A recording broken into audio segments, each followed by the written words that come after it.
I remember the first time I walked into a courtroom as a spectator, not as a nervous law student, but as the man behind the bench. The room smelled of wood polish and cold sweat. My heart was hammering in my chest like a gavel that wouldn't stop. I wasn't afraid of the law, I respected it.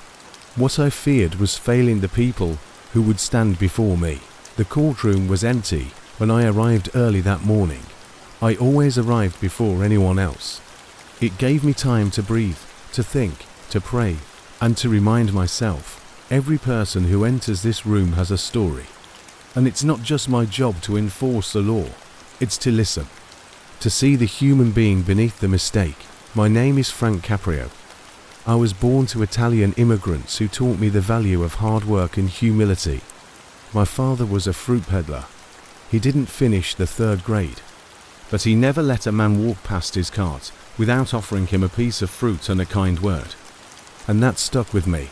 That's where I come from. As I sat alone in that first hour on the bench, I looked out at the empty rows and imagined the lives that would soon pass through my courtroom. Would I recognize the fear in their eyes? Would I have the courage to show mercy? Could I hold both justice and compassion in the same breath? That first day, my gavel felt like it weighed 100 pounds. The first case was a parking ticket, minor by the law's standard, but not for the woman who came in. She was trembling. She had her baby in her arms. Her eyes darted around like she was expecting to be mocked or punished. The violation, parking too close to a fire hydrant. But she hadn't parked there to be reckless. She had to rush her child to the clinic 2 blocks down. She didn't cry when she told me. She didn't plead. She just explained, quiet, tired. I paused. I leaned forward and asked one question. How's your child now? She hesitated. He's doing better, Your Honor. That's all I needed to hear. I dismissed the fine and offered her a bottle of water. She looked at me like I had changed the color of the sky.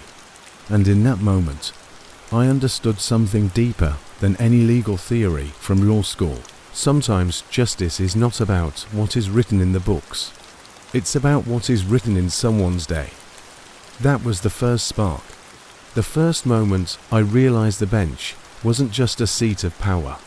It was a seat of trust, and I had to earn it. The media would later call me America's nicest judge.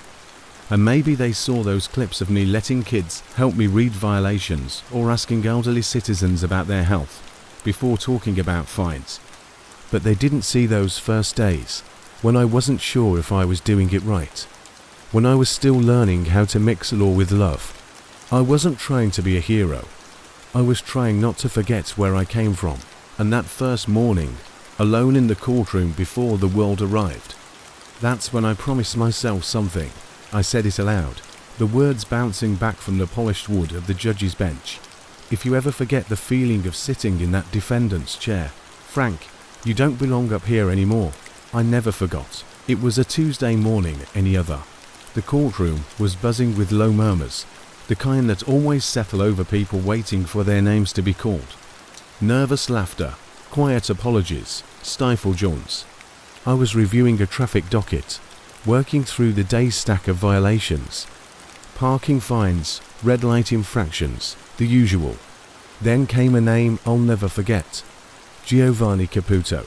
I looked up, expecting an elderly gentleman. Instead, a young boy stood there, barely tall enough to see over the railing. His father had received the ticket, but he had brought his son along. Probably couldn't afford a babysitter. I smiled and motioned the boy forward. You want to help me out with this case? I asked, grinning. His eyes widened. He nodded. And so I handed him the citation and leaned back, arms crossed, watching as he peered at the paper like it held the secrets of the universe. I asked him how old he was. 5, he said proudly. Then I did something most judges don't do. I let him sentence his own father. His verdict: no fine. The courtroom burst into laughter, but it wasn't mockery. It was joy, pure and simple. Even the officer who wrote the ticket was smiling. I reduced the fine and thanked the boy for his service to justice. Then he gave me a high five. That little moment, just a sliver of kindness, somehow found its way onto the internet. A local producer posted the clip. Then another. Then, millions watched it. Before I knew it, the videos were everywhere. Facebook, YouTube, even CNN. They called me the world's kindest judge. I was being quoted in languages I couldn't speak. People were emailing the court from France, the Philippines, Argentina, telling me how much they wished their judges showed the same humanity. I wasn't trying to go viral. I was trying to go human. I never changed how I treated people for the camera. What they saw on those videos, that's how I've always approached justice. Because when someone walks into court, they don't just carry a ticket. They carry burdens, a sick child, a job loss, a bruised dignity. And if we don't meet them with empathy, we're not doing justice. We're just doing punishment. What stunned me the most was the letters, hundreds, then thousands, handwritten, typed, crayon scrawled.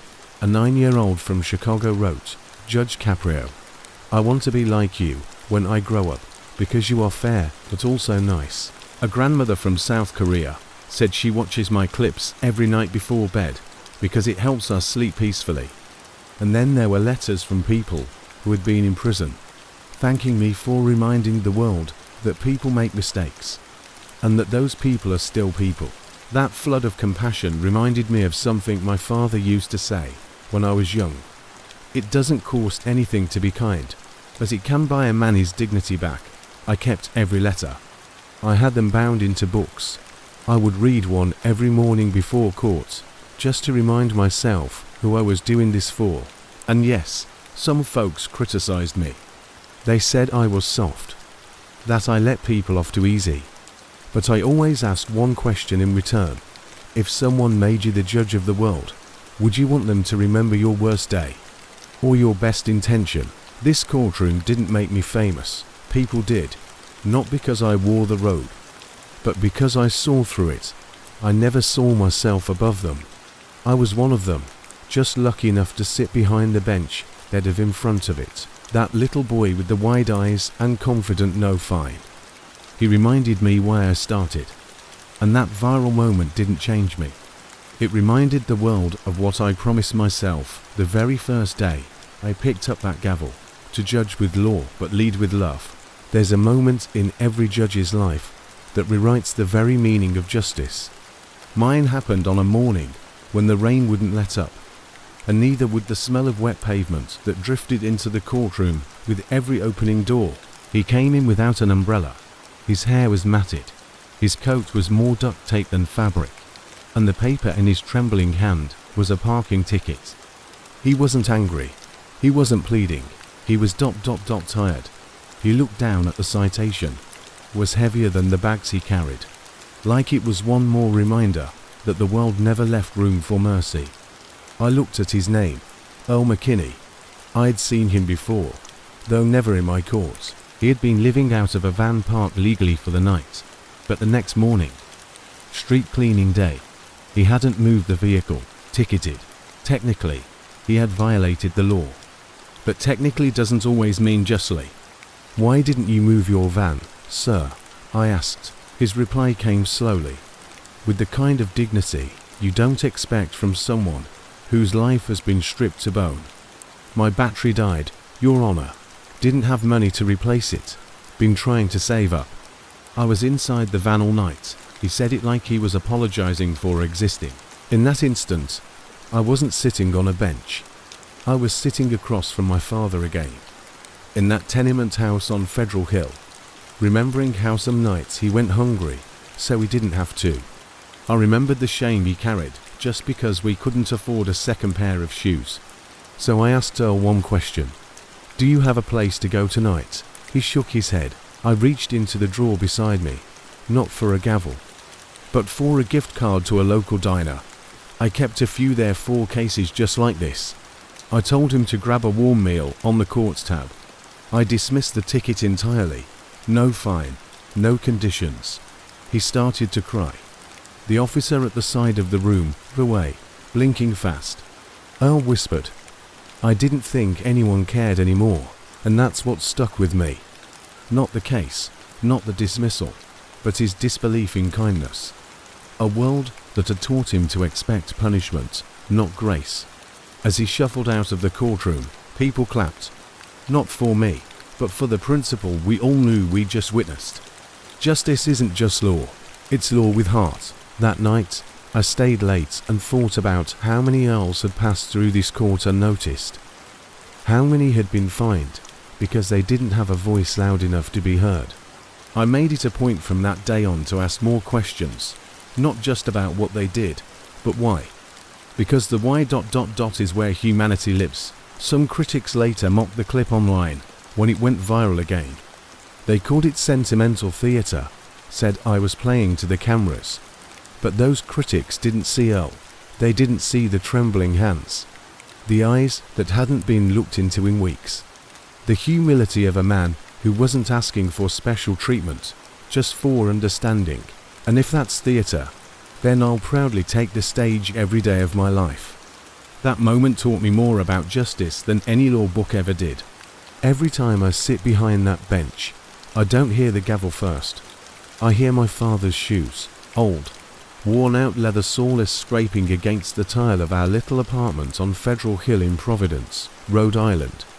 He'd get up before the sun, lace up those scuffed shoes, and head to work at the fruit stand on a 12th Avenue, no matter how cold or tired he felt. My earliest memories are filled with the smell of overripe oranges and the sight of calloused hands stacking crates higher than I was tall. My father had no formal education, no fancy job title, and no legal training. But everything I know about justice, I learned from him. One night, when I was about 10, we were walking home and passed a homeless man sleeping under the awning of an old bakery. I scrunched up my face and turned away. My father stopped. He bent down, placed an apple from his bag beside the man, and said, "Always give a man what he can't ask for." I didn't understand then. I do now. He wasn't just giving food, he was giving dignity. He was restoring something the world had chipped away. Years later, I saw that same man, shaven, clean, and running his own stall at the market. He smiled at me, said nothing, and kept slicing oranges for his customers. You see, my father never had wealth, but he gave freely. He didn't understand constitutional law, but he knew how people deserved to be treated. When I told him I was studying law, he didn't react with pride. He reacted with a warning. "Don't become the man who wins arguments and loses souls," he said. And I've carried that warning into every courtroom session since. When someone stands in front of me, I don't just see a docket number. I see someone's child, someone's father, someone's lost chance. I remember my father's stories, how he used to carry baskets of food to families who couldn't afford groceries, and how he used to leave coins in phone booths in case someone needed to make a call. He never did it for recognition, he did it because it was right. So now, when I dismiss a ticket for a single mother barely scraping by, or reduce a fine for an immigrant who misunderstood a city ordinance, I'm not being soft. I'm being fair, because fairness isn't about equality. It's about equity. It's about meeting people where they are, not just where the law assumes they should be. And on the days when I wonder whether any of this makes a difference, I remember that little boy I was, watching his father walk into the cold with empty pockets and a full heart. I judge with the same shoes in my mind. The world doesn't need more enforcers. It needs more fathers like mine. It needs more justice rooted in compassion. And it needs more reminders that law without love is just a cage built from paper. They say children see the world as it is, not through the veil of policy, law, or bureaucracy, but through wonder and truth. I never expected to learn some of my deepest life lessons from a 5-year-old standing nervously in front of my bench, barely tall enough to see over it. It was a rainy Tuesday morning, and the docket was stacked with the usual parade of traffic violations and unpaid tickets. Then came a case involving a woman cited for speeding in a school zone. But instead of coming alone, she brought her son, Jacob, age 5. When I asked why she brought him, she said gently, "He wanted to tell you something himself." Jacob climbed up beside her, clutched the edge of the wooden podium, and said, "Please don't punish my mom, Judge. She was rushing to drop me off because I forgot my lunch and I was crying."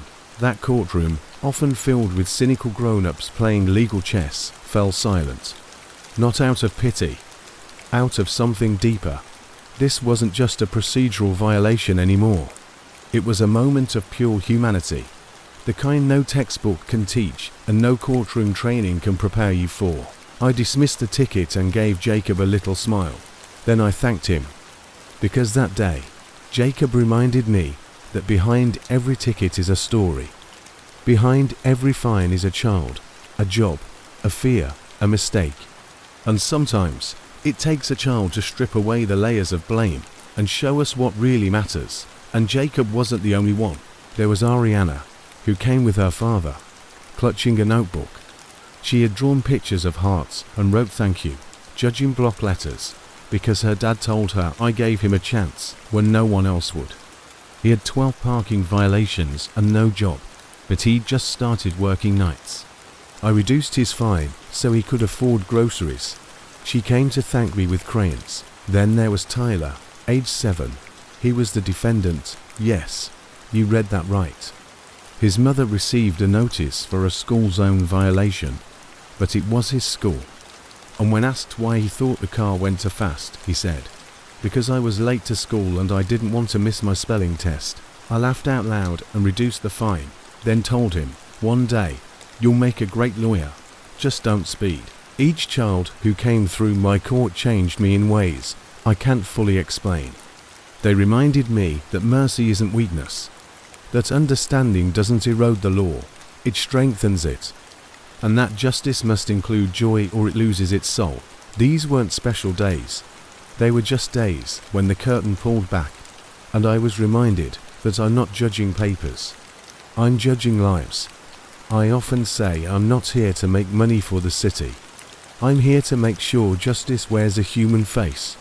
And sometimes that face is 4 feet tall, with missing front teeth, holding a lunchbox. When I finally stepped away from the bench, I thought I'd missed the gavel.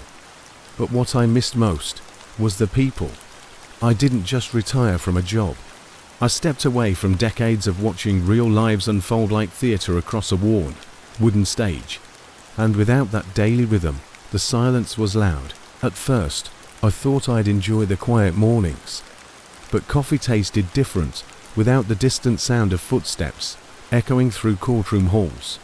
I missed seeing nervous eyes turn hopeful, missed the moments where a simple word from me could shift the course of someone's life. You see, a judge doesn't carry the law in his hands. He carries people's stories, all tangled in their mistakes, their reasons, their fears, and I carried many. The man who stole diapers because his wife had just died. The woman who drove through a red light because her son had a seizure. The veteran with unpaid parking tickets who still saluted me as he walked out. These weren't just cases, they were chapters in a book only I'd read in full. So in retirement, I did what I'd always done. I listened. I reflected. I began writing down the stories that taught me the most. Not because I wanted to be remembered, but because I wanted others to remember what kindness looks like in power. The truth is, the bench never gave me authority. It gave me access to moments of truth, moments of grace, moments that change people.